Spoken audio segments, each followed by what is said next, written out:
we are starting our next session, who is going to deal with reclaiming anti-fascism and fighting the instrumentalization of anti-Semitism. It's a very actual talk and panel, and for that we are happy that we have here as a moderator Stefan Kraft. He is a publisher of the ProMedia Verlag. This publishing house, ProMedia, maybe some of you get his mails also. If not, we can highly recommend it. On the same panel, we have Wieland Hoban, who was here also yesterday. He is an author, a composer, and a translator from English to German or German to English, both direction. He's a multi-talent. And the chairperson of the Jewish Voice for Peace, for a Just Peace in the Middle East, in Germany. Next to him sits Tony Greenstein. He is also an author and historian. His book is there, and you can also purchase it. He's coming to us from Brighton, and he's very active for a long time in England in the pro-Palestinian and anti-Zionist movement. And then we have here Stefan Kapos. As I told him, I think many of you know him because in the category of social media prominent person who's older than 70, I think you're leading the first place. He's a Holocaust survivor that was born in Budapest, and he's active also in the pro-Palestinian and anti-genocide movement. We meet you many times, or we see you in social media, and it is very touching and honorable to have you all here. And Willy, you're also speaking here? Yes, hello everybody. My name is Stefan Kraft. I'm a publisher from here in Vienna. My publishing house is called ProMedia Verlag. We've published numerous books on Palestine, including authors such as Moshe Zuckerman or Noam Chomsky or Racha Shehadeh. And the latest book, which was published about 2 months ago, is called Genocide in Gaza, Völkermord in Gaza, by Helga Baumgarten and Norman Paech, and you can see some of the copies over there. The panel is called Reclaiming Anti-Fascism and Fighting the Instrumentalization of Anti-Semitism. In the 20th century, the world experienced misery, exploitation, war, and mass murder, especially under fascism and its most extreme form, National Socialism. In response, anti-fascism rose to defend the equality of all people and to resist racism, anti-Semitism, and imperialist exploitation. I guess it's quite obvious that all of us here in this room are anti-fascists, and the people on this panel have been active in anti-fascist work for decades. But today, the Western states, the Western forces, and especially its mainstream media are suppressing the solidarity movement with Palestine as anti-Semitic or fascist, and thereby perverting the anti-fascist legacy. Any action, any protest, especially in Austria and Germany, against Israel is branded as anti-Semitic. So, this panel will focus on the struggle against this instrumentalization and the necessary steps to reclaim anti-fascism. I welcome all participants on the panel. I will introduce them one by one and ask them for their contribution on the topic. And we will start with Stefan Kapos, who was born in Budapest in 1937. He's an activist, a retired architect, and a Holocaust survivor. 15 members of his family were perished in the concentration camps. And as a young boy, he was separated from his Jewish parents In Budapest, he was hidden in children's homes under false papers, and he lived in constant danger of being discovered by Hungarian fascists. Stefan lives in England, and he has been an activist for Palestinian human rights for many, many years, and he's also an active member of the Camden branch of the Palästina Solidarität campaign. Stefan, please, your statement. Thank you.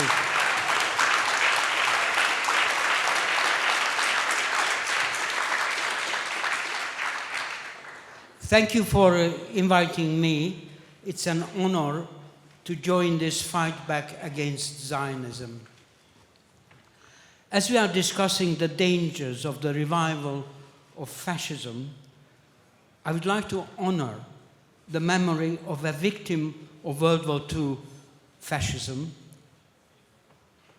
of the eminent Hungarian Jewish poet Miklós Radnóti.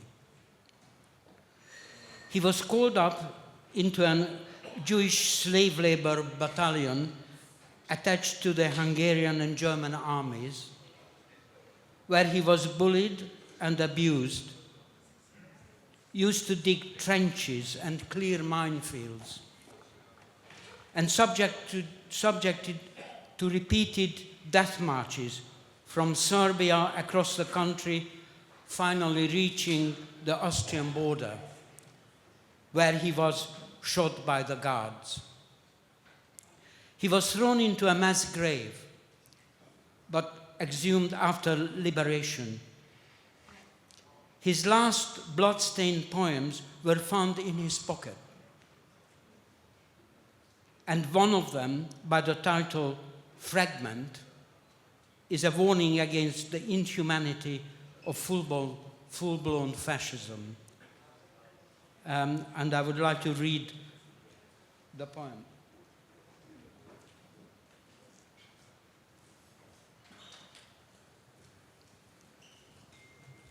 In such an age I dwelt on earth, when men had fallen so beneath their nature that they, unbidden, for their lust would kill, and foaming stagger in the tangles of confusion, possessed by tainted creeds, bewildered by delusion.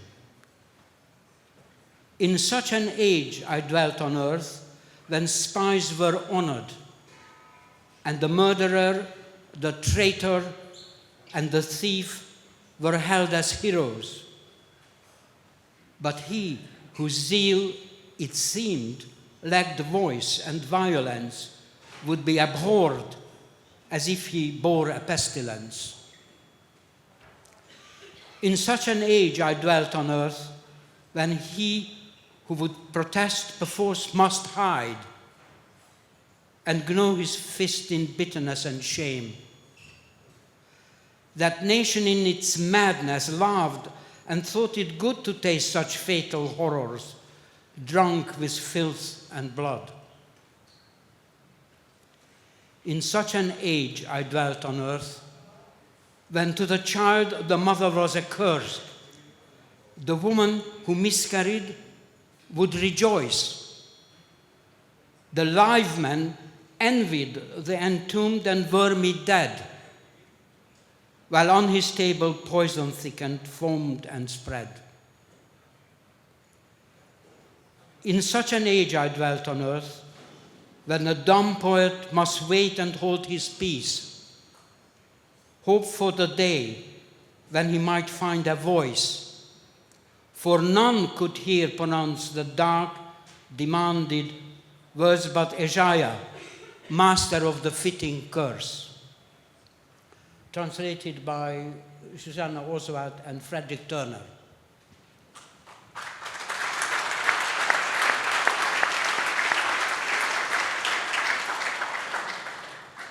Full-blown fascism doesn't just drop out of the blue sky. It's a process, a journey of many incremental steps. In Hungary, it started with a piece of non-violent but racist legislation. the so-called numerus clausus, capping the number of Jews allowed university entries. The first anti-Semitic racist law enacted in Europe in the 1920s, beating Mussolini to it. In further invoking the ultimate horrors of fascism, I would like to honor and keep alive by repetition, if need be, the traumatic story of my school friend Juri Ligetis. It was November-December 1944, and Juri and his mother were caught in a street raid of a marauding gang of fascist so-called Arrow Cross, the Hungarian Fascist Party. They were taken to a high section of the Danube embankment, lined up, and shot into the river. Juri was holding his mother's hand, but his mother died and sank into the river, while Juri was only shot in the arm, and the powerful current took him downstream, where he managed to scramble out and survive, but traumatized for life. The journey of many incremental steps of full-blown fascism, repeated and accelerated anti-Semitic legislations followed the Wehrmacht's invasion of its no longer reliable ally Hungary.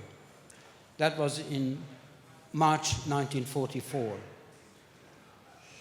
Decreed were Jews to wear a yellow star, Jews to live in designated yellow star-marked houses in a virtual archipelago of ghettos, Jews who converted to Christian churches to lose any protection which applied until then. Jews may not have ownership or any leading role in commercial companies. Jews may not use public transport even. At each of these humiliating steps, there was hardly any public resistance. The overwhelming majority of the unaffected population was kept ignorant or looked the other way.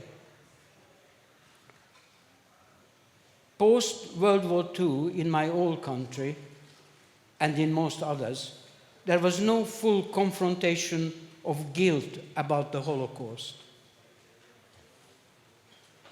But following the years of relative prosperity and long lull, anti-Semitism reappeared, instrumentalized in a cynical and vicious manner, first, in my experience, inside the Labour Party, in the form of a weaponized tool of factional fighting against Jeremy Corbyn and the broad left.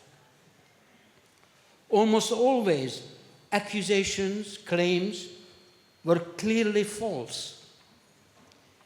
In a debate at a large meeting of my Labour Party constituency, which was happening back in 2017, it fell to me to propose a motion that no significant anti-Semitism could be found in any greater extent than in our constituency, than in the wider country in any sizable proportion.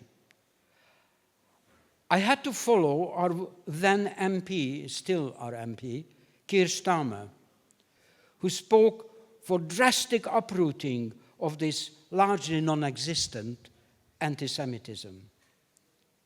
I added that as a survivor of the Holocaust, I was a fairly well-sensitized detector. He was clearly wrong, and we won the vote. It was still possible then.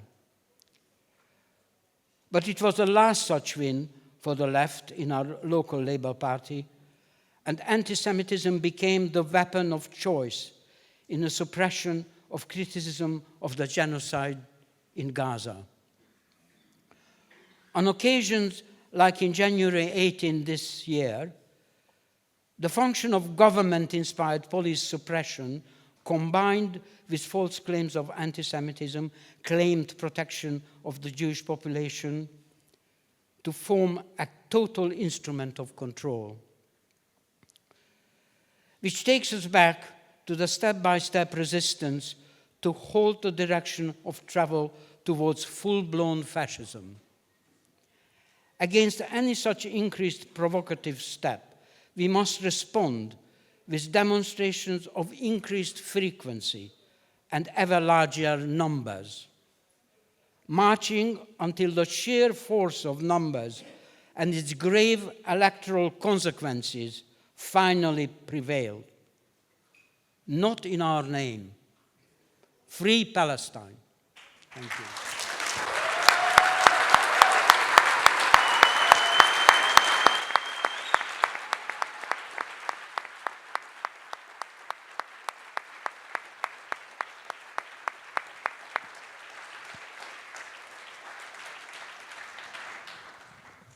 Stephen, thank you very much for coming here and for your statement.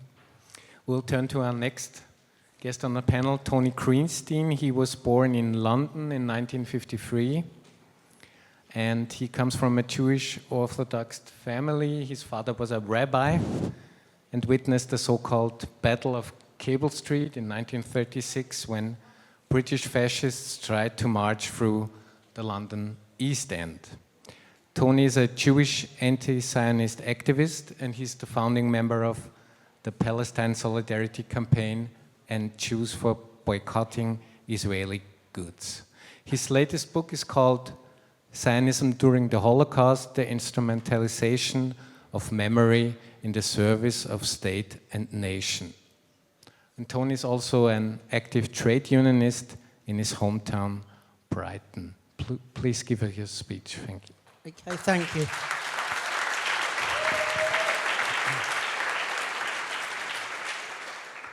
Can I first start with an exercise with the audience?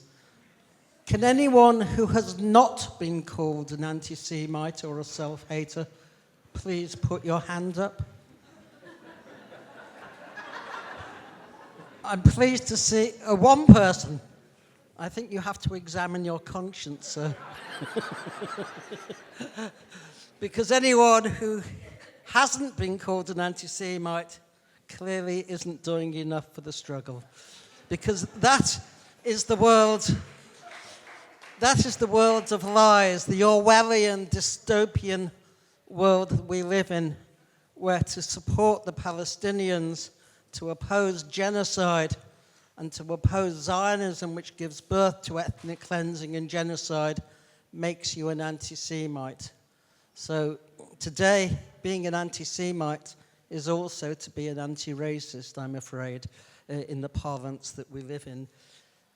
But we should bear in mind that although most people today still think of Zionism and being Jewish as one and the same, of course, Christian Zionism predated Jewish Zionism by 4 centuries. It was the product, the idea of the return of Jews to Palestine was the product of the Reformation and the Renaissance.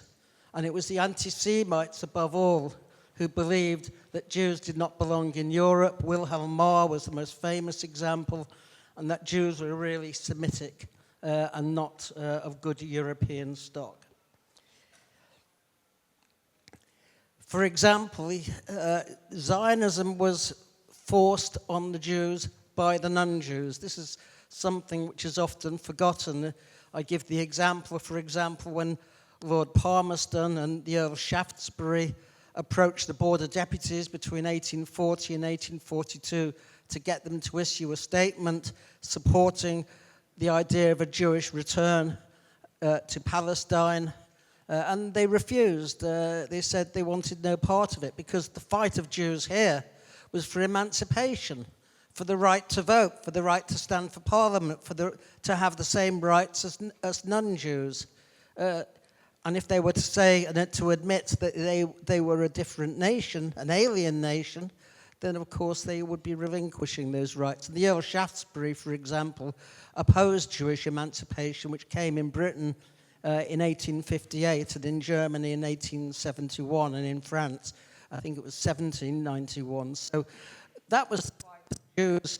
And in Germany, when Hitler came to power, barely 2% of the Jewish people were paid up Zionists. And people forget that Zionism was in a minority everywhere in Europe before the Holocaust. And it can be said that I was quoted in the Jewish Chronicle about 5 years ago. I was at a Palestine Expo conference. I was just asked to comment really in a workshop. And I came out with it. It wasn't pre-planned or anything. I said, Israel was Hitler's bastard offspring. And the Jewish Chronicle, of course, ran this a front page, you know, notorious anti-Zionist, says it again, and so on. But today, as we look at Gaza and what is happening in Gaza and the exterminationist mentality in Israel, for example, Elad Barashi, a well-known television producer in Israel, calls for the installation of gas chambers in Gaza. A poll by the Pennsylvania State University only last week found that 47% of Israelis wanted to kill every single Palestinian in Gaza. So an exterminationist mentality takes over Israel, and it was actually higher than 47% because most respondents said that 60% odd said that Amalek, the ancient biblical myth, was still relevant today. So we have the irony in Israel that they commemorate the Holocaust 3 times a year, but they don't understand, or they have this cognitive dissonance that they want to exterminate the Palestinians, and that is really what Israel has become today.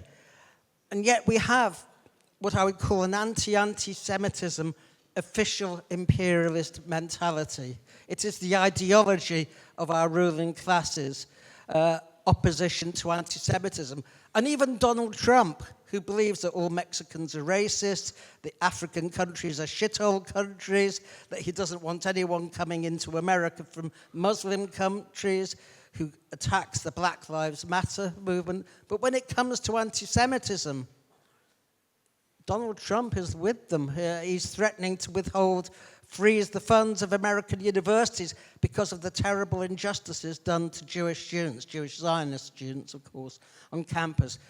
And it's not difficult, really, to see through this utter hypocrisy, this concern for Jews. If you think of some of the friends of Jews or Zionists today, Geert Wilders, Viktor Orban, our own Tommy Robinson and others, where would they have been 90 years ago when the Jews were being rounded up? Well, I know where Geert Wilders would have been. He would have been in the Dutch Fascist Party, the Dutch Nazi Party, the NSB. So today's defenders of Zionists 90 or 100 years ago would certainly not have been on the side of the Jews who are trying to escape the dragnets.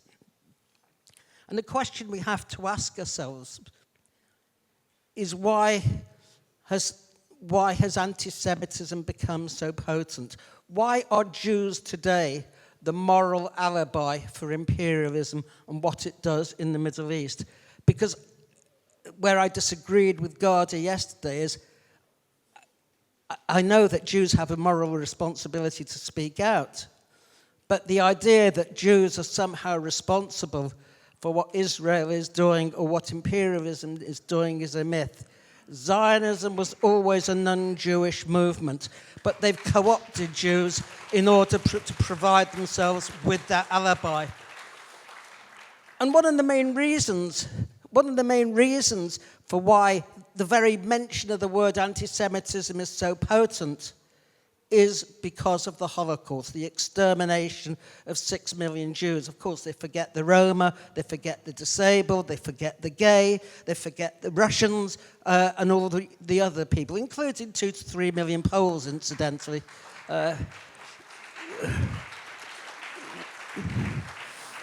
When the Nazis invaded Poland, they put into Operation Tannenberg.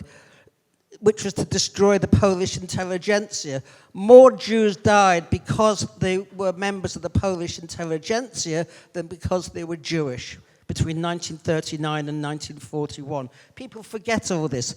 But I think also, and this is the book, why I wrote the book Zionism During the Holocaust, people forget what the Zionist record was during the Holocaust. If you to judge by what they say today, you would think the Zionists were obsessed with stopping the Holocaust or rescuing people during the Holocaust, but you couldn't be more wrong.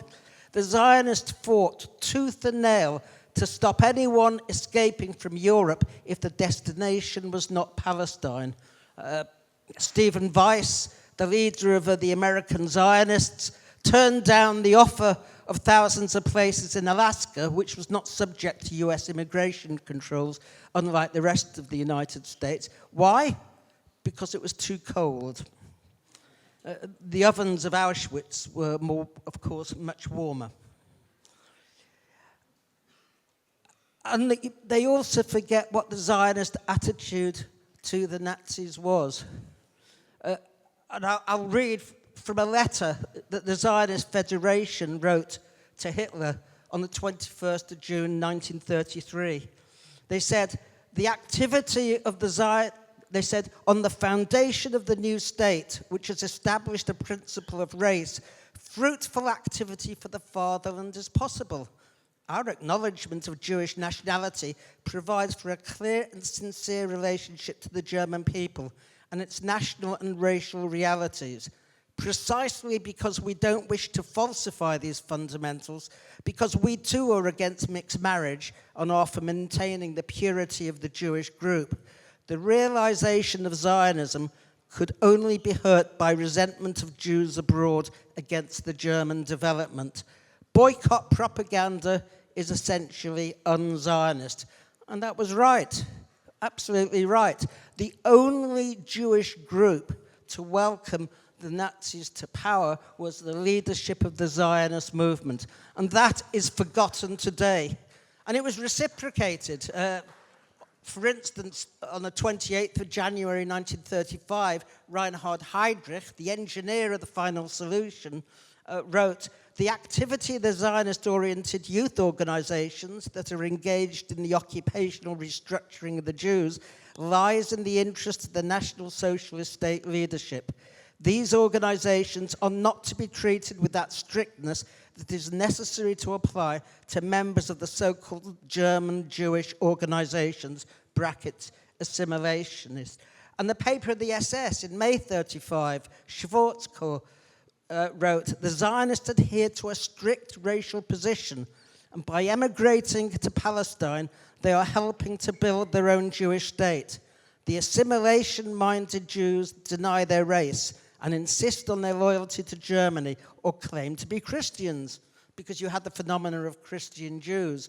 In other words, you were baptized, your parents might have been baptized, but nonetheless, racially, you were still Jewish. That was a phenomena of the Nazis. And insist on their loyalty to Germany or claim to be Christians because they have been baptized in order to subvert National Socialist principles. And there was a kind of love affair between the Nazis and the Zionists. I mean, I don't have time to go into it, but I'll give you a couple of quotes. Berl Katznelson, who was an effective deputy to David Ben-Gurion, who was the first prime minister and the most prominent figure in Zionist history, certainly pre-state Zionism. Berl Katznelson, a founder of Mapai, the Israeli Labour Party, an editor of its paper, Davar, saw the rise of Hitler as, quote, an opportunity to build and flourish like none we have ever had or ever will have. And that's quoted in Tom Segev's The Seventh Million and Francis Nicasier's Zionism and National Socialism. Zionism and Anti-Semitism and National Socialism. Ben-Gurion was even more optimistic. He said, quote, the Nazis' victory would become a fertile force for Zionism, because in times of peace, Zionism was not adopted by the Jewish people. It was only in time of war, only in time of conflict, only in the times when Jews were being expelled, that Zionism came into its own. And during the whole period of the Holocaust, when the Zionists were not actually denying there was a Holocaust, they had one goal and one goal only, and that was to build a Jewish state. And we have this very famous quotation from Ben-Gurion, which is in his own official biography, that given the choice between saving half Germany's Jewish children in Palestine or all of them in England, he'd prefer to have them, half of them sacrificed but go to Palestine. That was in the context of the Kinder transport, which Britain agreed to 10,000 German Jewish children being admitted after Kristallnacht in November 1938. And Rabbi Joachim Prinz, who was one of the major leaders of German Zionism, confessed it was morally disturbing to seem to be considered as the favoured children of the Nazi government, particularly when it dissolved the anti-Zionist youth groups and seemed in other ways to prefer the Zionists. The Nazis asked for a more Zionist behaviour. And I want to finish really with the last person I'm quoting. He was the editor of the Zionist paper Die Welt between 1909 and 1911 and was a co-founder of the Encyclopedia Judaica. I refer to someone called Jacob Klatskin, who was well known for speaking it as it was. He didn't have any, if you like, vague and obscure formulations. When he said, if we do not admit the rightfulness of anti-Semitism, we deny the rightfulness of our own nationalism. Instead of establishing societies for defense against the anti-Semites who want to reduce our rights, we should establish societies for the defense against our friends who want to defend our rights. And that is the reality of Zionism. They may attack people as anti-Semites, but from the days of Herzl onwards, Zionism has always welcomed anti-Semitism. It was Theodor Herzl, the founder of political Zionism, who said that anti-Semitism has something of the divine will to good in it. And he wrote in his diaries that the anti-Semites will be our most dependable friends, the anti-Semitic countries our allies. And when we look around the world today, who are the friends of Zionism? They are the worst racists.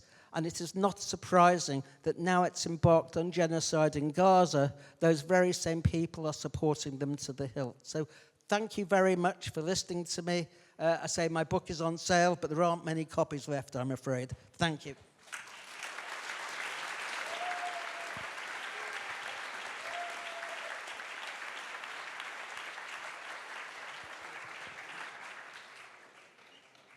Thank you, Tony Greenstein. Is this on? No. Hello. Thank you, Tony Greenstein. We now come to Wieland Hoban. He was born in London in 1978. He's a composer, an author, an academic translator in the fields of philosophy, of art, music, and literature. And his translations include the philosophers Theodor Adorno and Walter Benjamin into English. He's also the chairman of the Jewish Voice for Just Peace, which he also represents in the umbrella organizations European Jews for Palestine and Global Jews for Palestine. And his latest book is called German Apartheid Politics. Please, Wieland, give us your speech.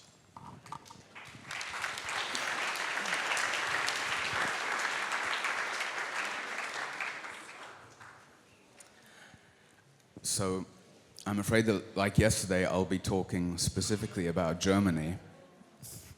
And while that might not seem quite the most pressing issue in the global context, I think that the significance of Germany in the entire history that has led us to this point should be fairly clear.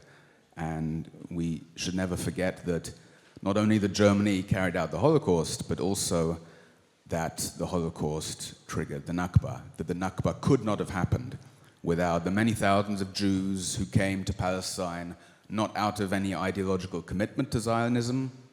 As has been pointed out many times, Zionism was a minority ideology.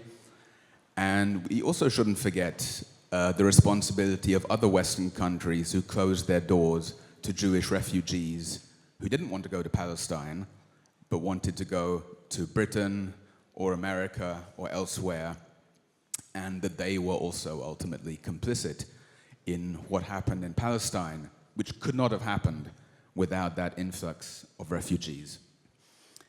Now, it's very common to talk about the instrumentalization or weaponization of anti-Semitism. It's, of course, something that anyone who is active in the Solidarity movement encounters and faces, and it's come to make little difference whether one is Jewish or not. And I want to talk a bit about the way that not only is anti-Semitism misused, it's actually been transformed into something else. The meaning has been changed. And I think nowhere is this truer than in Germany, because it shows very clearly that the kind of identification with Israel, with Zionism, which in Germany has a very specific identity-washing function, that this ultimately has nothing to do with the question of genuine Jewish identity. And as Tony pointed out, Christian Zionism was always a driving force of the Western backing for Zionism. Arthur Balfour, David Lloyd George, and of course the people centuries before that were Christian Zionists, and without their support, the Jewish Zionists could never have formed a state. And in Germany, we have a situation where Jewish identity has become so linked to Zionism. That's, of course, not unique. We see that all over the world. But also where the German, this identity washing, this philo-Semitic form of anti-Semitism with an apparent glorification of Jewishness, that this has actually reached the point where Jews themselves are almost marginal to the project of German Zionism, and where, because Zionism is associated so strongly with Judaism, that non-Jews actually become the new Jews, and that after failing to exterminate all of us physically, that actually Germans are now, in a way, taking over, occupying and erasing our identity, which is a less obvious but very pernicious form of violence. And one example of this was a comment made a few months ago by Berlin's chief of police, Barbara Slowik. She said at a press conference regarding Palestine demonstrations mostly, she said that the highest level of anti-Semitic violence is directed at the police. Right, it's a laughable statement. Now, in any normal reality and any normal use of language, anti-Semitic violence is violence against Jews. I don't have to explain that, of course. But when the Palestine cause is by definition anti-Semitic, then anyone who is accused of committing violence in the name of the Palestine cause, and I should add that 90% or more of violence at Palestine demonstrations comes from the police, or 95%, if not more. So that was a lie anyway, but in a sense, it was a very revealing and one could actually say honest statement, because this is what anti-Semitism has come to mean. And so, of course, any attack on the police, if it did occur in the context of Palestine activism, would be anti-Semitic.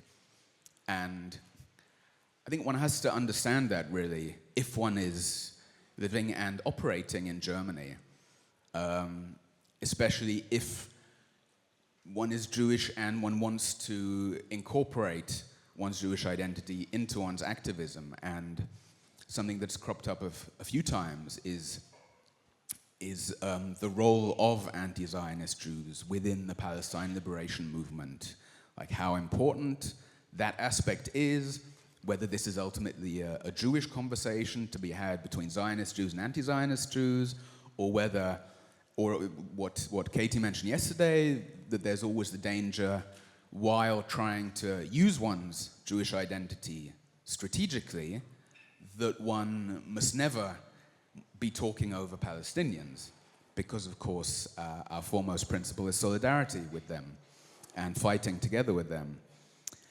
But I would say, in a context such as the German context, that there is another aspect, because actually, at the same time, of course, there's always standing with Palestinians, emphasizing a Jewish anti-Zionism, or even just a rejection of the dominant Zionist narrative, is also a way of fighting state racism. Because the same state that is, in a way, trying to co-opt and take over Jewishness for moral legitimacy is using this very transparently against racialized parts of the population, of course mostly Muslims, Arabs, and migrants associated with them. And I mean, this has been very clear in some of the parliamentary resolutions also that I alluded to yesterday, one that was passed in November with the title "Never Again is Now," practically launched its argumentation with the 7th of October and with the danger coming from the Arab and Muslim population. So, you know, anti-Semitism, you could almost think that in Germany, anti-Semitism only came about on the 7th of October. And the Germans have managed, in that sense, to shift the blame very much to the Palestinians and the Arabs. They are now the anti-Semites, and the Germans, who are now almost in this Zionist frame of reference, becoming more Jewish than the Jews, they lose their perpetrator role, despite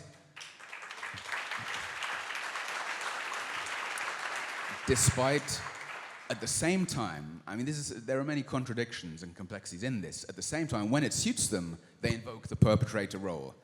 For example, saying, you know, we have this responsibility, therefore we have to sell, you know, 500 million euros of arms to Israel. And also, you know, because we committed the worst crime of all times in the universe, because there was never any other genocide in history, because of that, we are the ultimate experts on genocide. So we can say, no, there is no genocide, and if you disagree, then you're anti-Semitic. And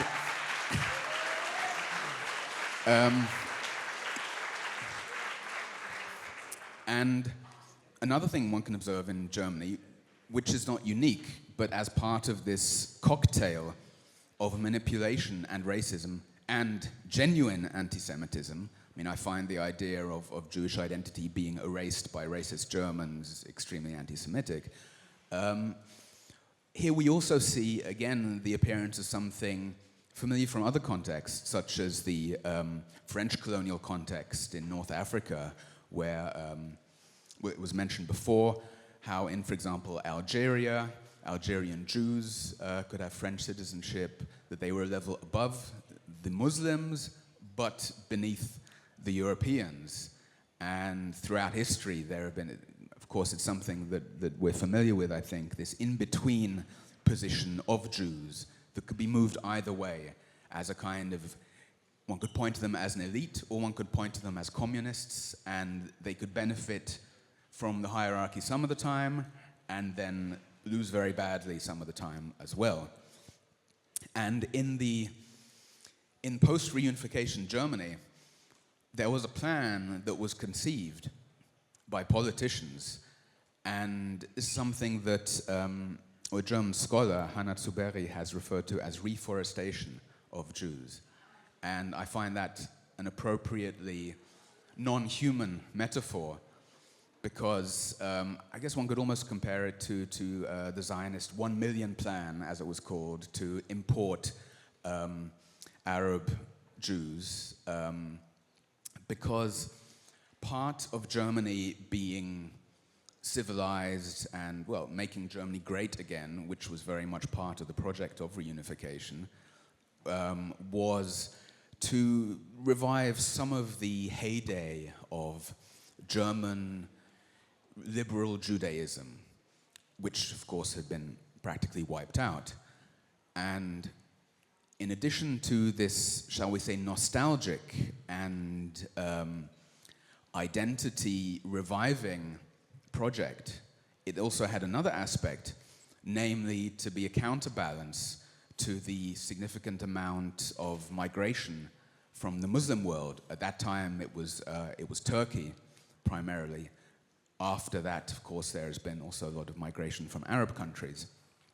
And so there already, I mean, it's actually, it's not surprising perhaps, but it's still remarkable how almost every aspect of the German state's approach to Jews exhibits racism, that it uses us against the others, while at the same time we're still their others. And I mean, if or when, I don't sound pessimistic, to me it's when rather than if, the far-right AfD comes into the government. You know, at the moment they like to present themselves some of the time as the great warriors against anti-Semitism. So we have their politicians applauding the repressive measures against the Palestine movement, of course, saying, you know, we have to deport all these anti-Semites. But I think we all know that if they get into power, then they won't only be looking at the Muslims, because they are fascists, and white fascists do not like Jews either. And perhaps just, I guess, closing, I'd like to connect that also to what Ira said in the previous panel about a kind of minority identity. And I think it's very important for us to assert that against the hegemonic racism of the mainstream, whether in Germany or America, and also to hold on to that as a source of solidarity with these far more violently racialized populations, Muslims, Arabs, and others. So as a source of solidarity and also as a source of militance, not to push ourselves into the foreground, but to use who we are and to show how the approach to who we are is part and parcel of the racism towards many others. Thank you.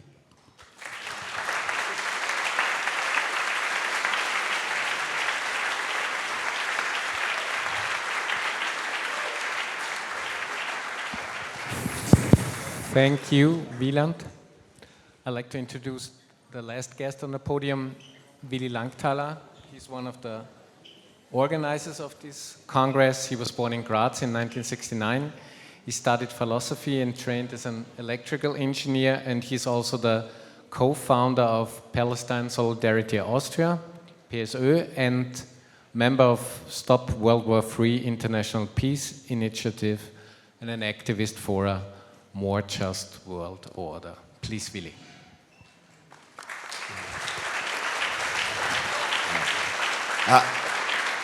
Everybody of us see this genocide, and we take to the street, and we believe it's completely normal, and any normal human being needs to be on the street. It's very obvious, but it's not the case, and it's a reason for this, because imperialism and colonialism is camouflaged, and the main camouflage is anti-fascism. It's the use of Holocaust and anti-fascism. Those people, Zionists, pose as anti-fascists, and our elites as well pose as anti-fascists. And we need to understand this problem. This is a huge political problem, and our task is it to dismantle this camouflage, to show that it's wrong, that it's flawed. And this is not such an easy task, because in official and also leftist anti-fascism, they penetrated a real deep error, a flaw. And Wieland spoke a little bit about this. First, our elites, they refused any guilt. No, they said, we are not responsible, blah, blah, blah. But then, with the end of the Soviet Union, they took an intelligent turn. They said, no, we are all guilty. The entire people is guilty, in order to cover the responsibility of the economic and political elites. This was a very intelligent operation, and most of the left adopted this operation. And in this, there's a deep hatred against the popular masses. No? Because ultimately, it's the popular masses who brought fascism, not the elites. This is the message they want to pass on to us. And this is still there, you know, and this is where we have to dig into. And Wieland was yesterday explaining this big discrepancy we have between the opinion polls and what is being shown in the politico-mediatic complex. Because still here, you have complete unity in favor of the genocide in the mediatic system and in the political system. While if you go to the street, all of the people are with us. How is this possible? This is, you know, the miracle. And I tell you, as a political activist, for a certain period of time, this can happen. But this cannot prevail.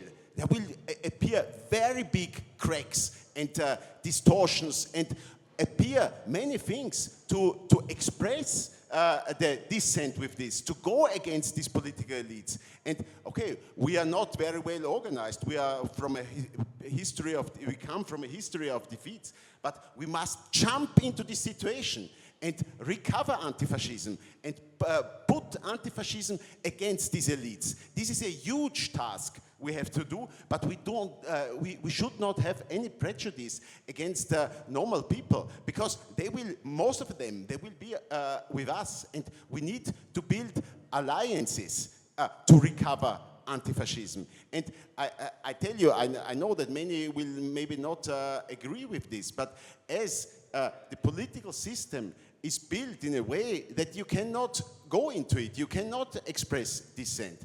It happens that some right-wing populists, they take up this content. They try to express this content.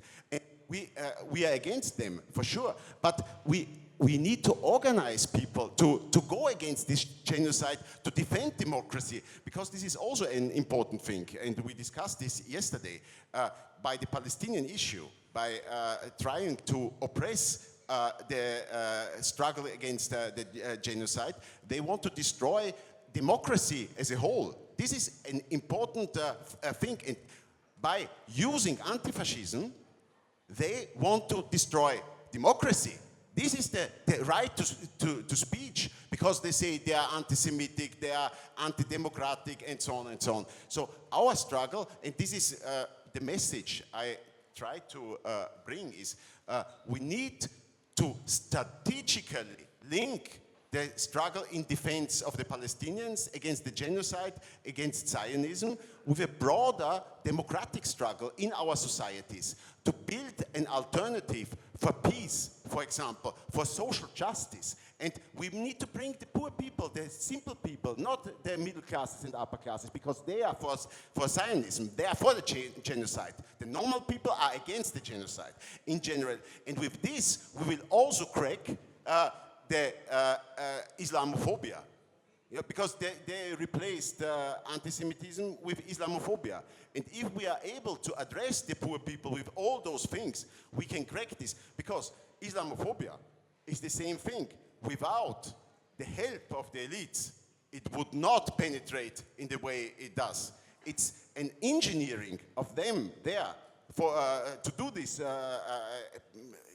They want to do this. It's not only the poor people from where this comes. So I want to close with the idea that reclaiming anti-fascism is strategically important because they are the fascists. The Zionists are the fascists. Those who speak in the name of anti-fascism, of Jews and so on, and destroy an entire people, they are the real fascists, and we are the anti-fascists. And this we need to reclaim, and I'm sure that in the next months and years, we will be able to do that.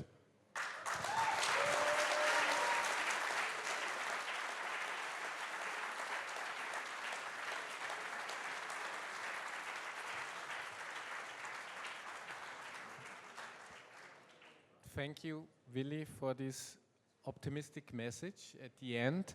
I was advised we have to close this panel at 2 o'clock, but we still have time for the questions. People are hungry, but they're also hungry for questions, so please raise your hands. Thank you so much. Once again, please keep your questions short, sweet, and safe. I will not allow anybody to hold a discourse except for me. No, joking. Ma'am. And I will hold the mic. Thank you. Okay. Thank you very much for all the referees. I would like to stress Willi's invitation to go into the anti-fascist fight and to regain the positions. We in Stuttgart from Palästina Solidarität Committee have the comfortable positions that we are very much welcomed by the anti-fascist movement in Stuttgart. We have, for example, also put into the demonstrations poster with Netanyahu together with AfD politicians. It was a poster which was, of course, very many times destructed, but we make it, we hold it again and again. And yes, it's an invitation really to be courageous and to go into the middle. Thank you for the inquisitive invitation.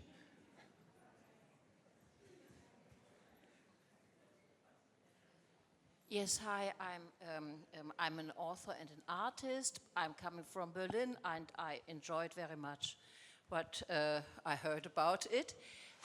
My question is concerns the very, very typical critique to anti-capitalism I experienced in the beginning of the 2000s. We had a strong globalism critic movement, and then there was this kind of critic against anti-capitalism, and that anti-capitalism is anti-Semitic. And this was splitting up our whole left German discourse, and it was horrible because it was really all our anti-capitalistic movement was gone away. So this is, yeah, okay, the question, and yeah. No question? Okay. Please, questions only. Hello, I've got a question for Stephen Kapos. Did the Jews know in the 30s and in the 1940s that the Zionists are collaborating with the Nazis? Thank you. My question is to Willi. Do we have data to actually, with regards to the Austrian public opinion regarding anti-fascism and Palestine? Because we know that anti-fascism doesn't exactly translate to being, you know, I won't label it, but you know what I mean, like being anti-genocide, let's say.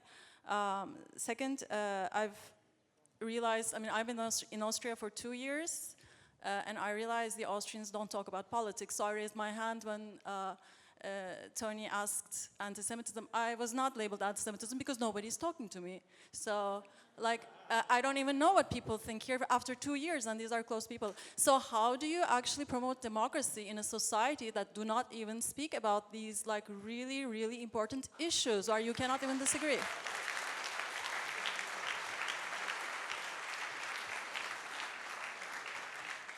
For anybody that has no questions to ask, please, you can register for the open mic session. There's a QR code at the entrance or here with our dear friend. Thank you so much. Question, sir?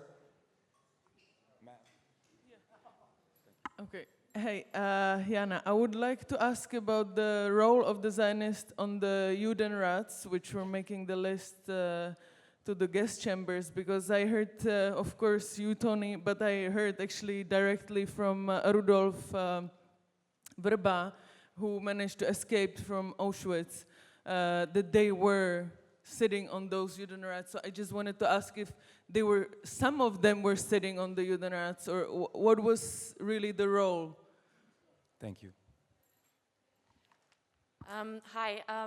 One of the problems I see here as well, especially in Germany, and I assume it's similar in Austria, is that there's pretty much a state monopoly on memory culture. And I wonder what you think is the role of us reclaiming collective Holocaust memory, creating our own rituals, our own remembrance actions.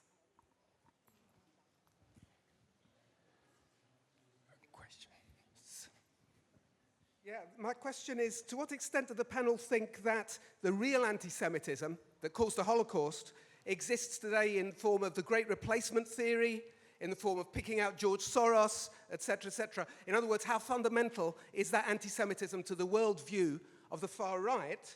And how do we build the unity of a struggle for Palestine and against that anti-Semitism? Thank you.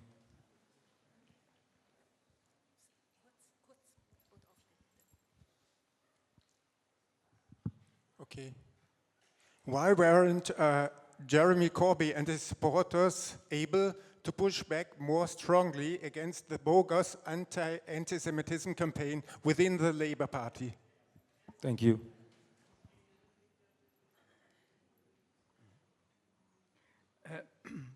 Meine Frage ist bitte, wir sprechen hier alle wunderbar von der Antisionismus und so weiter. Meine Frage ist, dass das Problem ist in Israel selbst derzeit. Derzeit 80% der Bevölkerung, ich frage ja, derzeit ist 80% in Israel dagegen. Wie kann man die Mobilisierung in Israel machen? Wie kann man die Israeli dafür aktivieren und animieren, Antizionist zu sein? Dankeschön.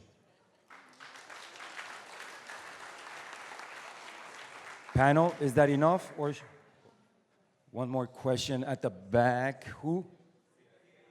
Hier. Wo hier? Hand hoch. So, bitteschön.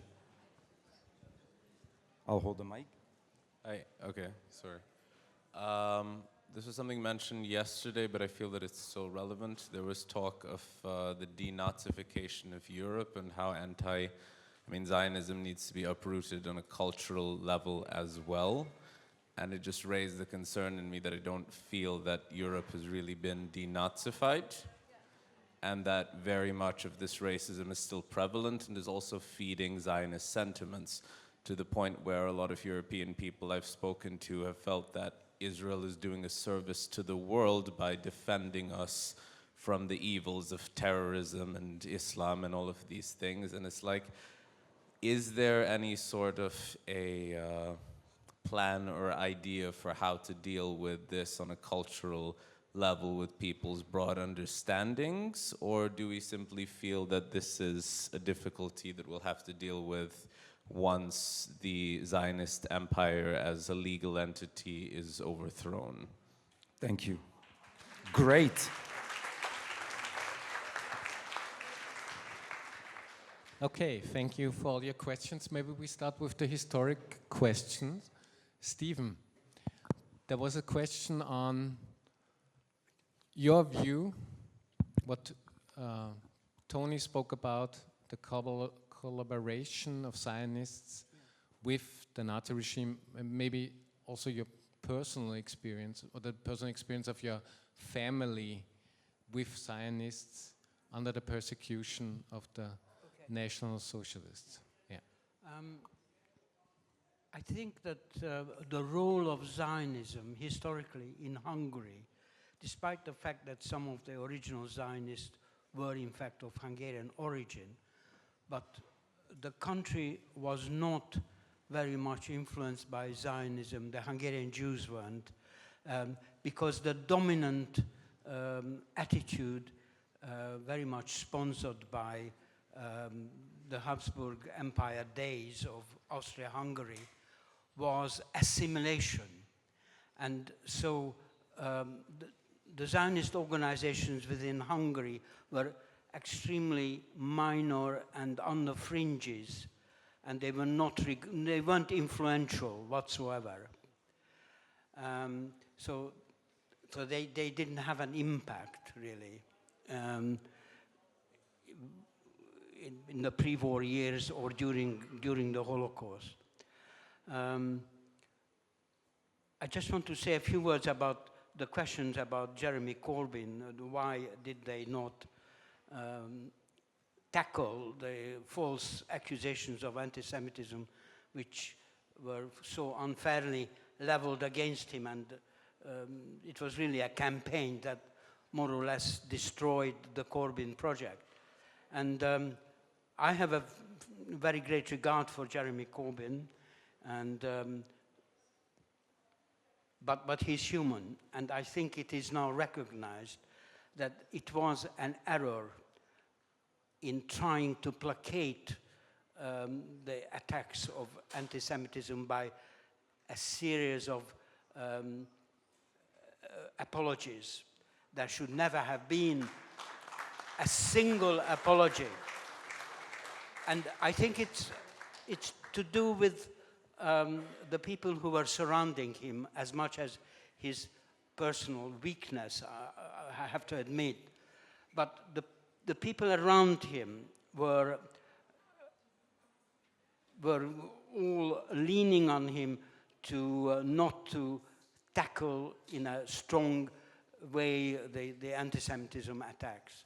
And I think now everybody recognizes this. In those who left the Labour Party, which is a large number, almost all the left, the genuine left wing of the Labour Party has either been thrown out or left of their own volition. But it is now recognized that this was a great strategic error not to confront it head-on without compromise when it first appeared. And it would have been relatively easy to do so when it first appeared, because Jeremy Corbyn had huge popular support. And yet, with this persistent campaign, they managed to destroy the Corbyn movement. I think soon there will be some good news about a replacement left organization which is being discussed right now and maybe coming to birth within a matter of weeks or a few months. There will be another left party arising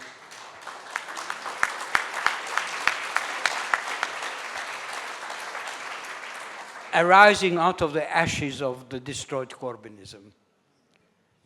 Yeah, thank you. Maybe Tony Greenstein, you can elaborate on Corbyn too. You were, as far as I know, also thrown out of the Labour Party because of your political statements on Palestine. And there was a second question which is quite separate from that, the historic questions on the Jews' councils. Sure, yeah. Well, one of my claims to fame is I was the first Jewish person to be expelled for anti-Semitism from the Labour Party. And that was in 2018.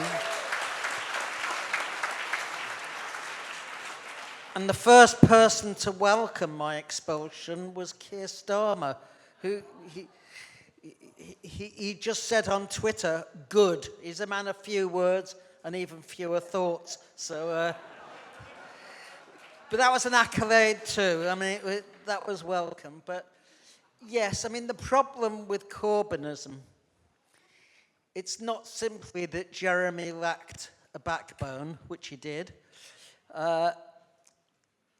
it's a more deeper problem that Jeremy Corbyn was always pro-Palestinian, but he was never anti-Zionist. And therefore, when he was seduced by the Zionists, by the two-statists, by the Jewish labor movement, he thought he could be both pro-Palestinian and pro-Zionist. And you can't ride two horses at the same time. And that was his problem.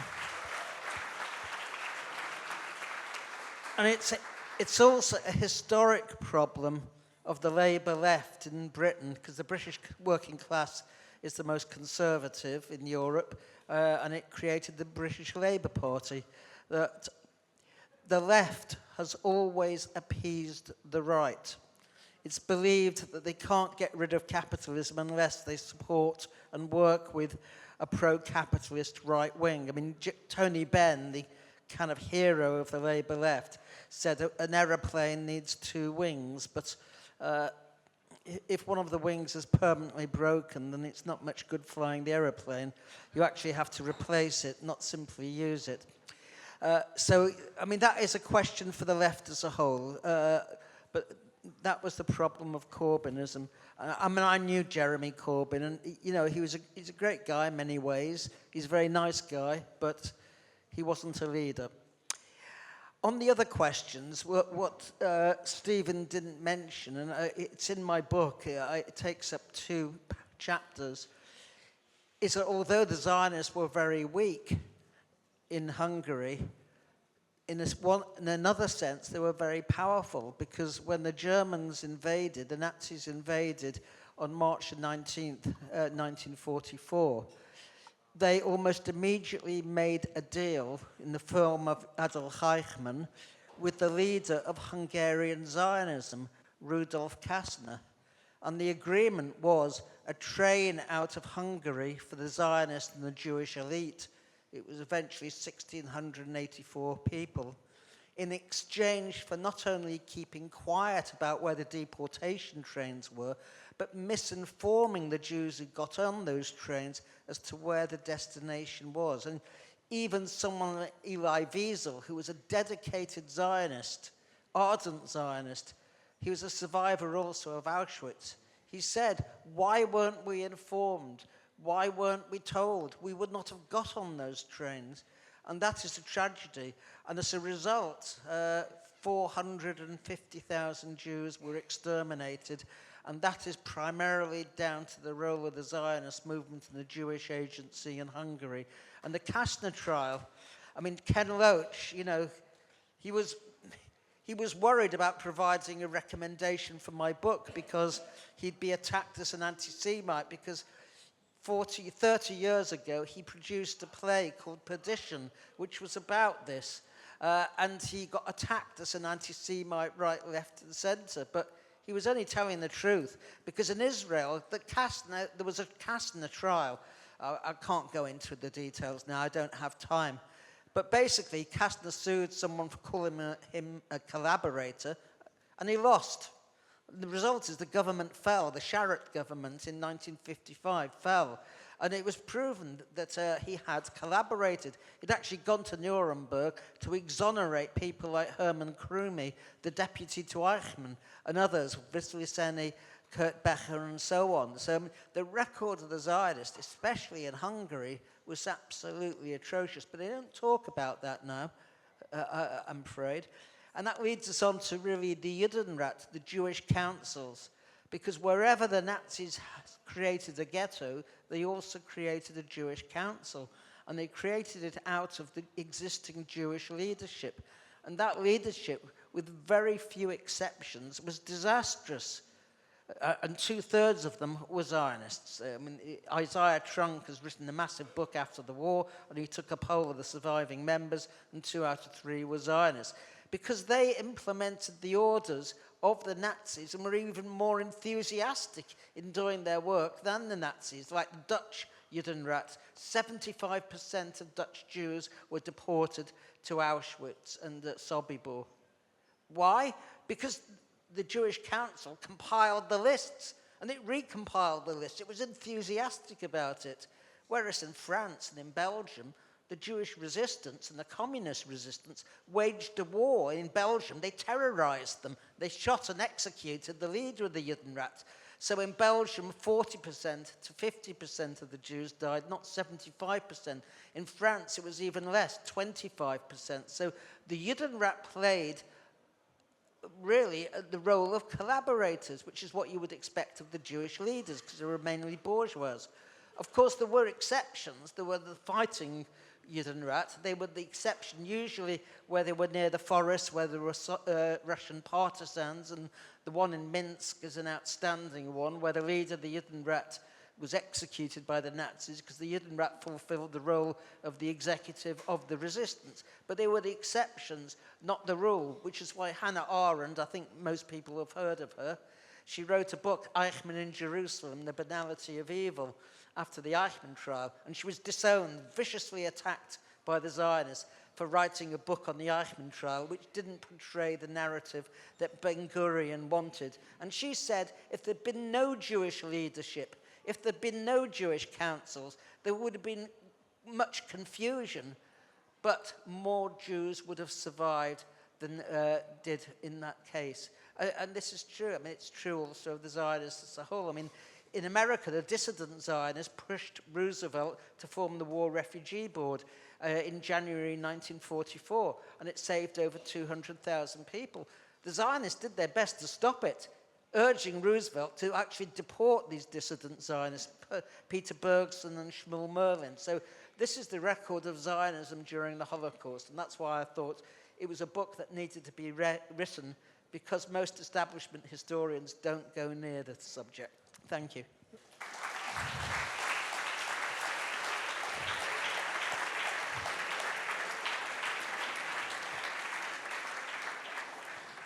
Wieland, there was also the question, I'm directing this to you, on reclaiming the Holocaust memory, building their own rituals to remember the Holocaust.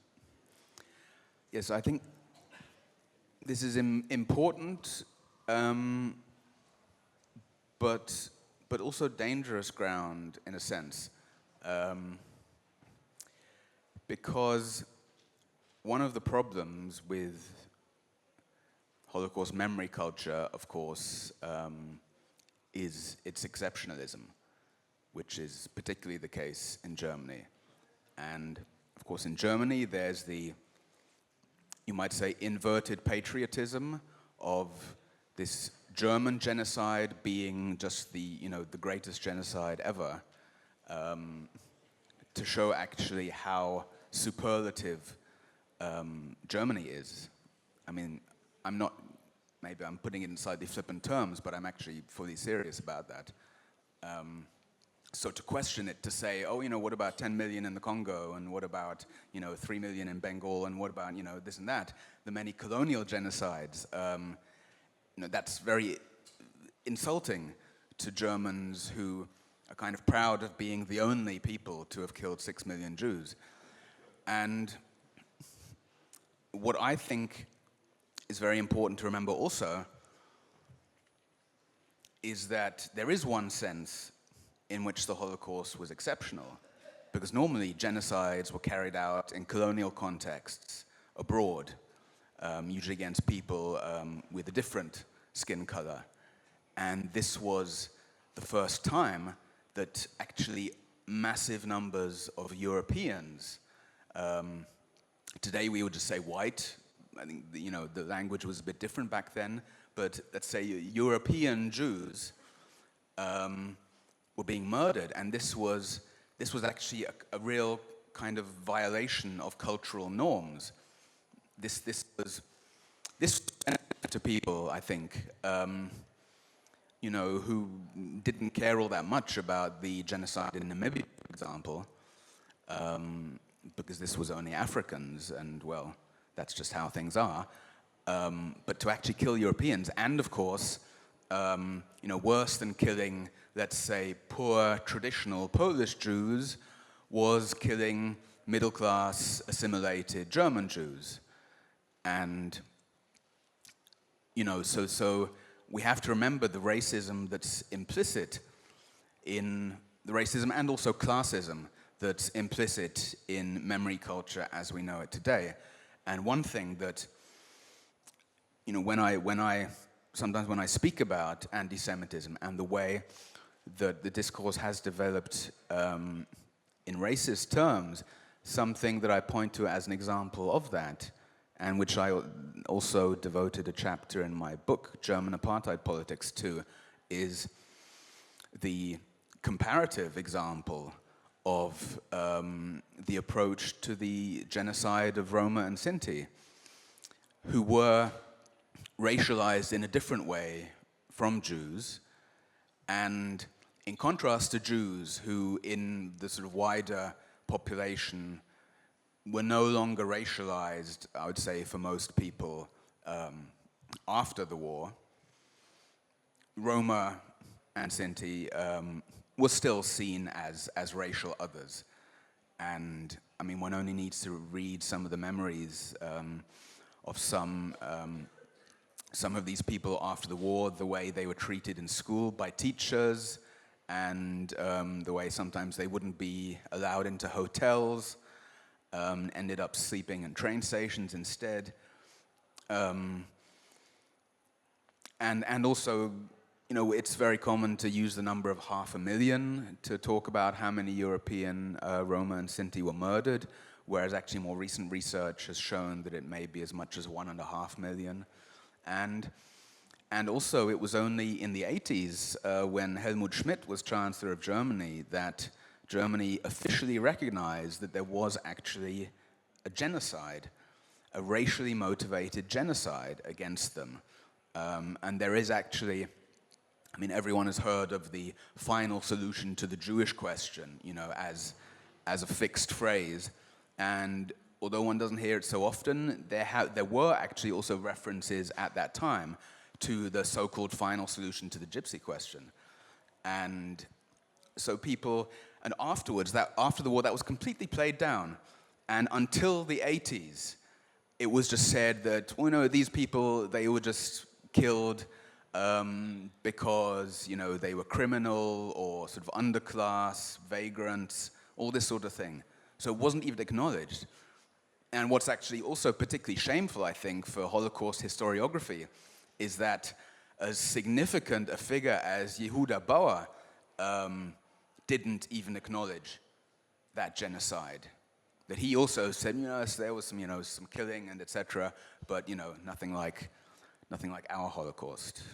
And this is something also that's reinforced, to my mind, in Germany especially, by using the word Shoah, because then you're only talking about the Jews, you know. And of course that term was introduced by Israelis into the discourse as a way, of course, to focus only on the Jews.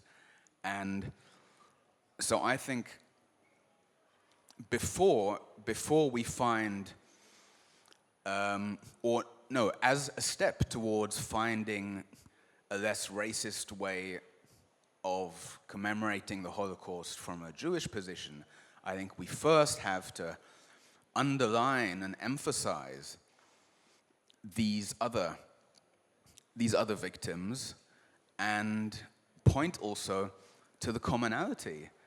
And this is something that actually the late Israeli artist Danny Caravan, who designed the monument for Roma and Sinti in Berlin, which, by the way, has been repeatedly under threat from building metro lines, which just shows you how important it is for German memory culture to preserve that. You know, you would never have that, of course, with a Jewish Holocaust memorial.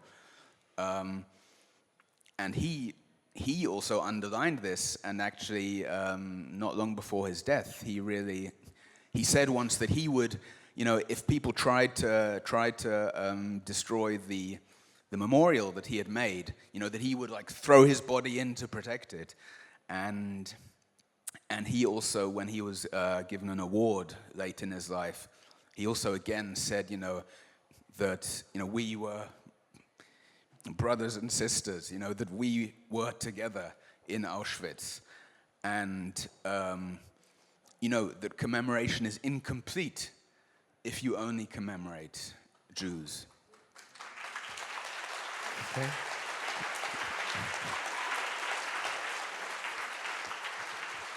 And of course, this applies also to, you know, the other groups subject to, you know, partial elimination, you know, the disabled, the queer communities, also actually black Germans, a smaller group, but also a targeted group. But I think the parallel with the Roma and Sinti genocide is particularly important because of the way that it connects to contemporary racism.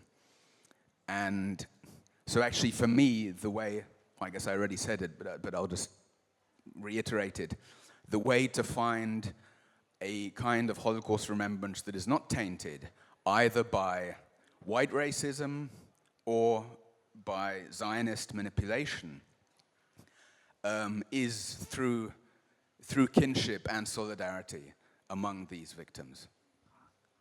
Thank you.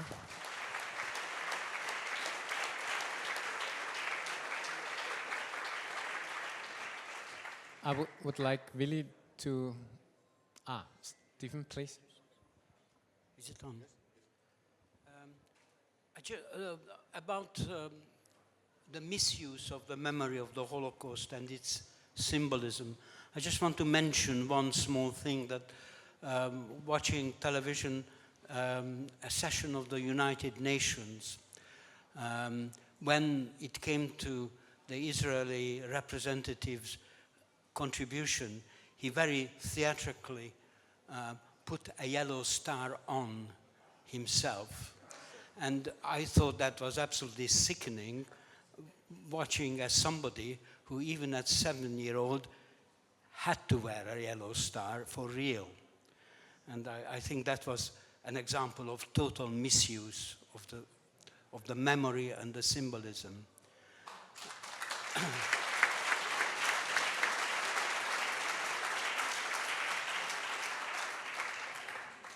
And with regard to Zionism and Hungary, I just want to mention that I think with Tony and I, we were talking lemons and oranges a bit, because I was talking about the social role of, and lack of social role of Zionism in Hungarian society from the turn of the century, the previous century, to the Holocaust. During the Holocaust, it was different with Kastner, but Kastner was not an established leader of Hungarian organized Jewry. He was an adventurer who came from Transylvania when Transylvania was reattached to Hungary by gift of Hitler. And he managed to get almost a permission from the Hungarian Jewish leadership to propagate his own very personal project about the deal with the Nazis. So actually, Zionism in normal times in Hungary was regarded as a freakish sect. Yeah, that's all I wanted to clarify. Thank you. Yeah. I will try to keep it very short on our own commemoration. We have a powerful document which is called Mauthausen Oath from the cassette Mauthausen, where the people inside, then mainly communists, made a very powerful document calling for the unification of all people and to continue the fight against imperialism. And it's not by accident that nobody here knows this document. And we are doing every year a commemoration on the basis of this Mauthausen Schwur. And the man who is doing this is here. It's Ernst Wohlrab. He used to be the leader or political secretary of the KZ-Verband, which is the association of the victims of Holocaust and the resistance fighters, mainly communist resistance fighters. And he was kicked out of this association because he supports Palestinians. And he's now with us in the commemoration of the Mauthausen Oath.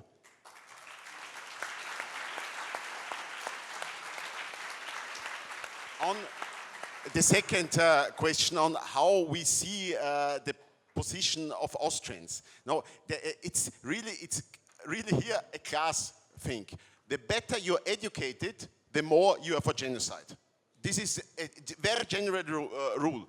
And normal people does not mean that they are for Palestinians, but they say, are those Israeli crazy? What they are doing, this is not possible. We cannot commit the second time this thing. This is not possible. The majority position of people is like this. And you go into the street, you make a table for Palestine. Wherever you are, you listen to this. You come with us, we discuss, I show you this situation. And I also tell you, and this is more political now, we have as a gift of anti-fascism, a gift from outside. We have this constitutional neutrality. That means two things. One thing is no more again with German imperialism, with Nazism, and never again war with Russia. These are the two elements of neutrality. And people support this by 90%, and the elites, they want to go into NATO. This is a very clear sign of the situation that does not automatically translate into big demonstration. It's not a situation. We will come to this situation. And the third thing I want to provoke you, because you were asking about conspiracy theorists.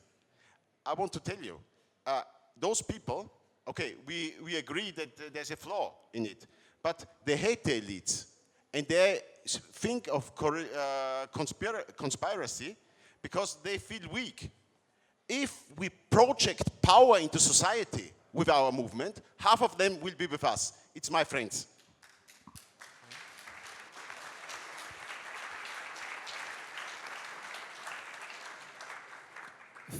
Thank you very much, all the participants on this panel, for the insightful speeches. Thank you to the audience for your patience and your questions. And we will close this panel, and now everybody can get some food.